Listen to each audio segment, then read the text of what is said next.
parents around the country would rather have their kid go into debt to study sociology at, Wellesley than to go work construction.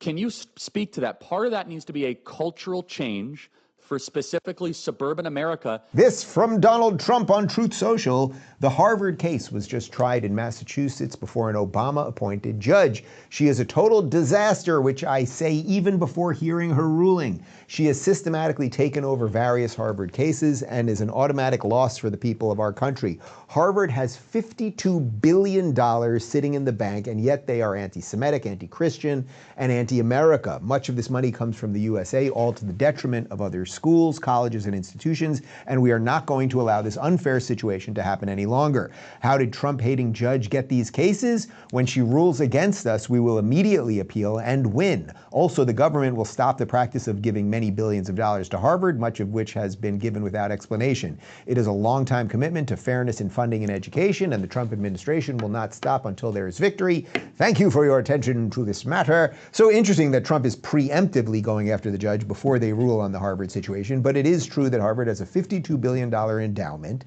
It should not get a dime from the government or from any other outside source. It's basically running a giant hedge fund and slush fund, and God knows what it's doing with that money to fund all sorts of nefarious things. And really, it's a little hard to tell if Harvard is ground zero for all of the radical lunacy in the country or if it's Columbia. It's probably Harvard, because Harvard places more high-level people out in politics and corporate world and everything else than Columbia, but Columbia is trying their hardest too.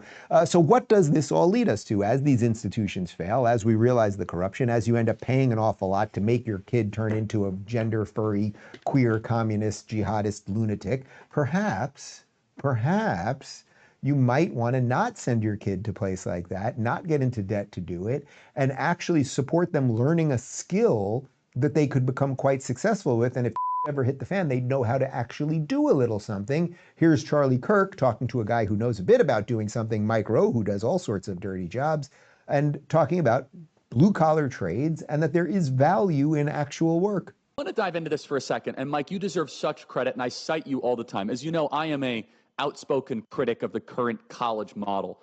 I didn't go to college. I represent a lot of blue-collar workers who are fans of our show because I try to give a voice to that portion of the country. But part of the problem, and we call them the muscular class on the show, as you know, Mike, part of the problem are parents around the country would rather have their kid go into debt to study sociology at, Wellesley than to go work construction. Can you speak to that? Part of that needs to be a cultural change for specifically suburban America. If their son says, "Mom, I want to be an electrician," they should applaud that. They should celebrate it. They should encourage it, because they actually might have better character, a better financial balance sheet, less debt, and greater job opportunities than studying communications at University of Illinois. Mike Rowe. Well, to be charitable about it, I'm sympathetic to parents who are desperately trying not to screw their kids up. There's no playbook for this, of course, and parents want to offer good advice. They don't want to mess it up. They're desperate for an instruction manual.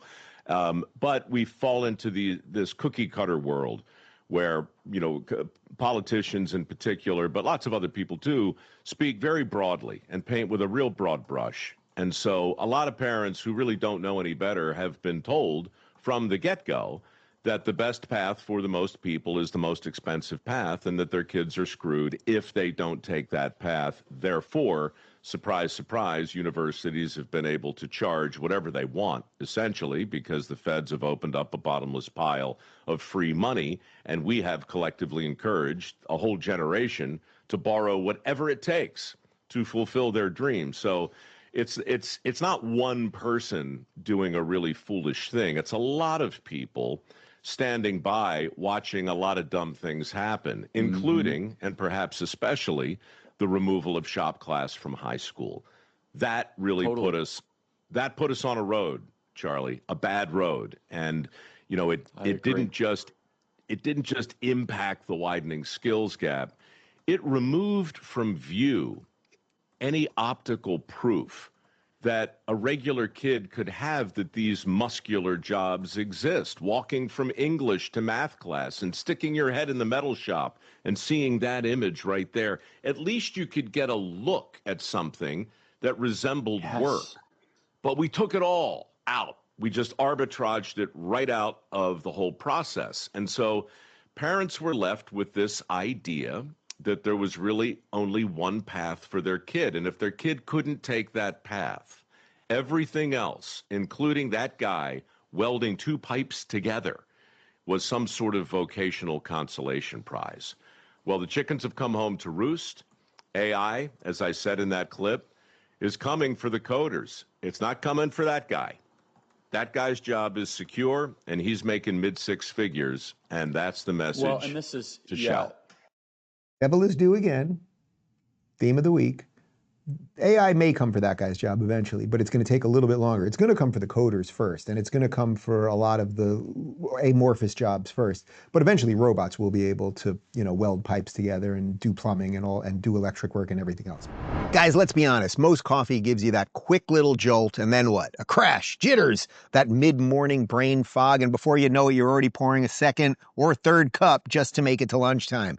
But what if your coffee did more than just wake you up? What if it actually did something good for your body, something real, something lasting?